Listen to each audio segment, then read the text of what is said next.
Երկրի վրա քայլող քաջարյուծները և երկնքում սավառնող հերոս արծիվները։ Հեղինակ Մատինա Մարինե Մանուկյան։ Հովսեփ Ռաֆիկ Իսմայիլյան, ապրիլյան պատերազմի անմահ հերոս, ծնվել է 1978 թվականի փետրվարի 24-ին Արցախի Հադրութ քաղաքում։ 3 քույրերի միակ եղբայրն էր ու նրանց կրտսերը։ Երևի դրանից է, որ փոքր ինչ չարաճճի էր, ժիր ու աշխույժ։ Հաճախել է մանկապարտեզ, դպրոց գնացել է 1985 թվականին, սովորել է Հադրութի Մ. Մանվելյանի անվան միջնակարգ դպրոցում։ Մայրական քնքշանքից շուտ էր զրկվել։ Դեռ նոր թևակողած դեռահասային տարիք, 8-րդ դասարանում։ Իրականությունն առավել քան ծանր է։ Հերոսիս մայր ասել է, թե հերոսացին մայր, ննջիր խաղաղությամբ,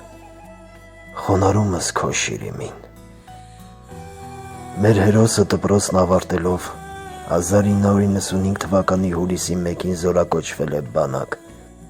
Խոջալոյի N զորամաս, զորացրվել է 1998 թվականի մայիսի 21-ին, սակայն մնացել է համակարգում աշխատելու և հուլիսի 1-ից համալրել է Ֆիզուլիի N զորամասի սպայական շարքերը,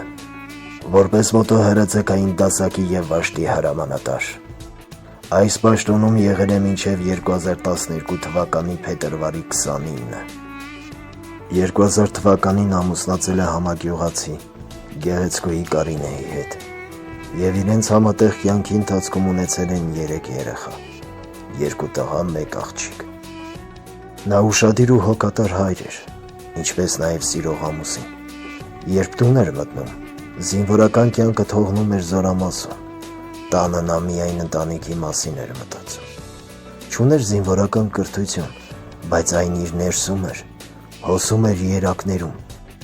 էությամբ ու ոգով էր զինվորական։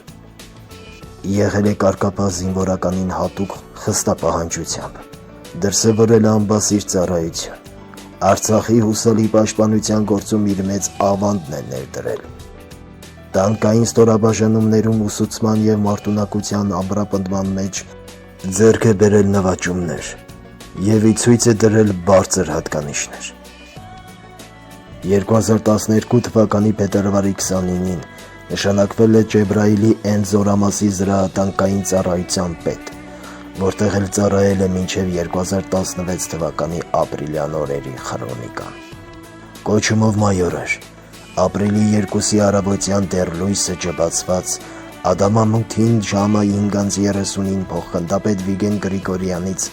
զանգ է ստացել, որ արագ պատրաստվի, ինքը գալիս է նրա հետևից։ Կինը Կարինեն նրա հետ վերջին անգամ խոսել է նույն օրը, ժամը 16:00-ին։ Կնոջն ասել է, որ հեռախոսի մարտկոցը նստում է ու հնարավոր է չկարողանա իր հետ կապի մեջ լինել։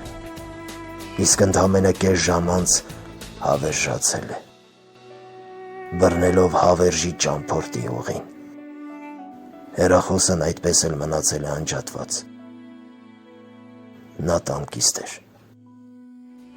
Ջեբրայիլում իր տանկով խոցել է հակառակորդի մի քանի տանկ, սակայն ինքն էլ զոհվել է հակառակորդի ականանետի ականի պայթյունից։ Փառք մեր հերոսի հիշատակին և խոնարհումս նրան։ Նա հետմահու պարգևատրվել է Հայաստանի Հանրապետության և Արցախի արիություն, ինչպես նաև Արցախի մարտական ծառայության համար մեդալներով։ Մինչև 2023 թվականը Արցախի բռնազավթումը Հադրութի Մ. Մանվելյանի անվան միջնակարգ դպրոցի ռազմագիտության դասարանը կրում է մեր հերոսի անունը։ Իսկ նրա զոհված տեղում ընկերների ջանքերով վեր է խոյանում նրա հիշատակը հավերժացնող խաչքար։ Ահա այսպիսին էր մեր քաջ ու անձնուրաց հերոսը։ Փառք նրա հիշատակին և խոնարհումս նրան։